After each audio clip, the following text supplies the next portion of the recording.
Inspector Ganesh की सांसें रुक सी गई। उसे अपनी आंखों पर यकीन ही नहीं हो रहा था कि इतनी क्रूर, इतनी बर्बर हत्या। 4 लड़कों की लाशें उसके सामने बिखरी पड़ी थी और हर एक मौत पिछले से ज्यादा भयावह थी। वो टूटी फूटी जीप को घूरता रहा।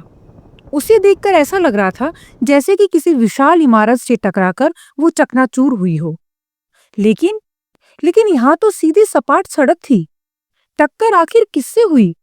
2 लड़कों की हड्डियां इस तरह पीसी हुई थी जैसे किसी हाथी से भी बड़े दैत्य ने उन्हें पैरों तले कुचल दिया हो। और तीसरे की देह 2 हिस्सों में फटी हुई थी, जैसे किसी राक्षस ने उसे बीच से चीर डाला हो। मौके पर मीडिया पहुंच चुकी थी। हेलीकॉप्टर की आवाजें, कैमरों की चमक और बीच में इंस्पेक्टर गणेश, जिसके दिमाग में बस एक ही सवाल गूंज रहा था, ये हुआ क्या है? उसी वक्त उसका फोन बजा। स्क्रीन पर नाम चमका, एसपी बाला। गणेश, तुम्हारी जुरिस्डिक्शन में ये क्या तमाशा हो रहा है? बाला की गरजती आवाज सुनकर गणेश का गला सूख गया।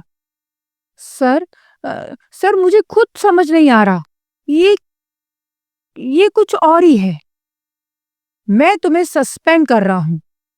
सर प्लीज, सर प्लीज, मेरी कोई गलती नहीं है। स्टूपिड गणेश, बाला चीखा। 4 लड़कों की नृशंस हत्या, और जानते हो जिसकी बॉडी 2 टुकड़ों में मिली है वो कौन था? गणेश के होंठ जम गए। वो चुप हो गया। वो हमारे चीफ मिनिस्टर का पोता था। गणेश के पैरों तले जैसे जमीन खिसक गई। उसकी आंखों के सामने अंधेरा छाने लगा। सर, एक मौका दीजिए प्लीज। गणेश लगभग गिड़गिड़ा पड़ा। तुम्हारे पास वक्त बहुत कम है। खोज निकालो कि कौन है हत्यारा। बाला ने बिना इंतजार किए फोन काट दिया। इंस्पेक्टर गणेश सुन खड़ा रह गया। इस सुनसान रास्ते पर जहां कुछ दूरी पर एक पुराना मंदिर था, वहां ऐसी नरसंहार जैसी हत्या, ये कोई आम घटना नहीं थी। ये किसी बहुत बड़े खतरे की दस्तक थी।